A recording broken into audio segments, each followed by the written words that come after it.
పిల్ల సెట్ అయిందా? అయితే ఇప్పటి నుంచి సింగిల్ కాదనమాట. ఇదేదో ముందే చేస్తుంటే నేను సింగిల్ అని పిలిచేవాడినే కాదు కదా. జీవితాంతం అలా సింగిల్గా మిగిలిపోతావు అనుకున్నా. నువ్వు కూడా పిల్లని సెట్ చేసుకున్నావు. ఓ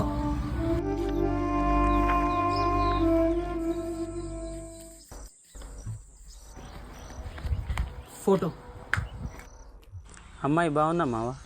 కాకపోతే ఇంత అందమైన అమ్మాయి దొరకాలంటే మాటలా? ఎన్ని పూజలు చేయాలి ఇలాంటి అమ్మాయి దొరకాలంటే? వెళ్ళిపోయాడా?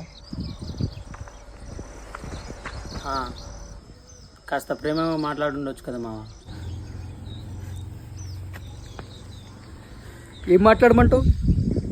ఇన్నాళ్ళు వాడిని వెక్కిరించాను, నీకు పిల్ల సెట్ అవ్వదన్నాను. ఇప్పుడు ప్రేమగా మాట్లాడితే నా ఫ్రెండ్గా నా పిల్ల కోసం యాక్ట్ చేస్తున్నాడు అనుకోడు. అలా ఎందుకు మాట్లాడుతున్నావు మావా? ఏంటి మావా మరీ చిన్నపిల్లాడిలా? ఎవడైనా వాడిని సింగిల్ అయినని.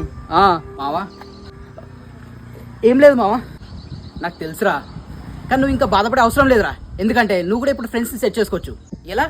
ఫ్రెండ్ యాప్లో ఆపోజిట్ జెండర్స్తో calls, video calls and games కూడా ఆడుకోవచ్చు. అండ్ వాళ్ళని ఇంప్రెస్ చేయడానికి మనం వర్చువల్ గిఫ్ట్స్ కూడా పంపించుకోవచ్చు. నేను ఇప్పుడే డౌన్లోడ్ చేసుకుంటాను. ఇంకేం చూస్తున్నారు? పాత బాధలు పోవాలంటే కొత్త పరిచయాలు కావాలి. సో వెంటనే ప్లే స్టోర్కి వెళ్ళి ఫ్రెండ్ యాప్ని డౌన్లోడ్ చేసుకోండి.